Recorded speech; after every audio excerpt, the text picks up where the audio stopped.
ಪ್ರೀತಿಸಿ ನಿಮ್ಮನ್ನು ಬಿಟ್ಟು ಹೋದವರು ಪ್ರೀತಿ ಮಾಡಿ ದೂರವಾಗಿದ್ದರೆ ನಿಜವಾಗ್ಲೂ ಇದರಂತಹ ನೋವು ಮತ್ತೊಂದಿಲ್ಲ. ಈ ನೋವಿಗೆ ಯಾವ ಪರಿಹಾರನೂ ಕೂಡ ಹೇಳಿದ್ರೆ ಅಷ್ಟು ಸುಲಭವಾಗಿ ಸರಿ ಹೋಗೋದಿಲ್ಲ. ಅವರು ಮರಳಿ ಬಂದರೆ ಅದು ಖಂಡಿತ ಪರಿಹಾರ ಆಗತ್ತೆ. ಆ ನೋವಿಗೆ ಅದೇ ಮದ್ದು.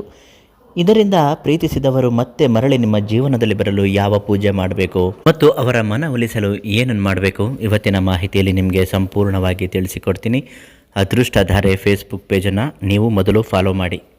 ಪ್ರತಿದಿನ ಇಂತಹ ಸಮಸ್ಯೆಗೆ ಪರಿಹಾರ ಮಾಹಿತಿಗಳು ಬರ್ತಾನೆ ಇರುತ್ತೆ. ಅದಾದಮೇಲೆ ಈ ವಿಡಿಯೋನ ಶೇರ್ ಮಾಡಿ, ಬೇರೆಯವ್ರಿಗೂ ಗೊತ್ತಾಗುತ್ತೆ, ನಿಮಗೂ ಒಳ್ಳೆಯದಾಗುತ್ತೆ.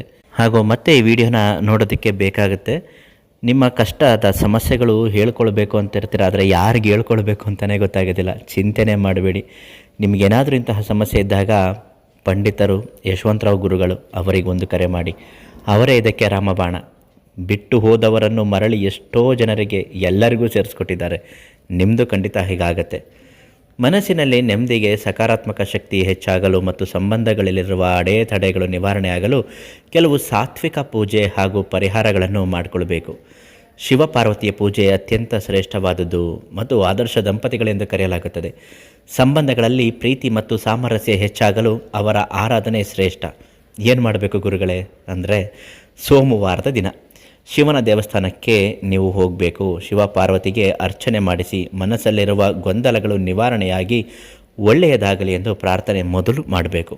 ಎರಡನೆಯದು ಕಾತ್ಯಾಯಿನಿ ವ್ರತ ಅಥವಾ ಪೂಜೆ. ಸಾಮಾನ್ಯವಾಗಿ ವಿವಾಹ ತಡವಾಗುತ್ತಿದ್ದರೆ ಅಥವಾ ಪ್ರೇಮ ಸಂಬಂಧಗಳಲ್ಲಿ ಸಮಸ್ಯೆಗಳಿದ್ದರೆ ಕಾತ್ಯಾಯಿನಿ ದೇವಿಯ ಪೂಜೆ ಮಾಡುವುದು ತುಂಬಾ ಒಳ್ಳೆಯದು.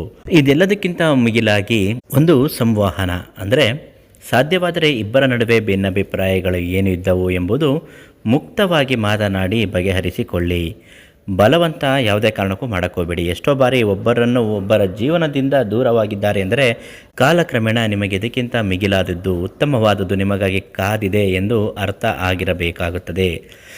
ವಂಚಕರಿಂದ ದೂರವಿರಬೇಕು. ಕ್ಷಣದಲ್ಲಿ ವಶೀಕರಣ ಮಾಡಿಕೊಡುತ್ತೇವೆ, 3 ದಿನದಲ್ಲಿ ಮರಳಿ ತಂದು ಕೊಡುತ್ತೇವೆ ಎಂದು ಜಾಹೀರಾತು ಕೊಡುವ ಜ್ಯೋತಿಷಿಗಳನ್ನು ನಂಬಿ ಹಣ ಕಳೆದುಕೊಳ್ಳಬೇಡಿ. ನಿಮ್ಮ ಮನಸ್ಸಿಗೆ ನೆಮ್ಮದಿ ಸಿಗಲಿ.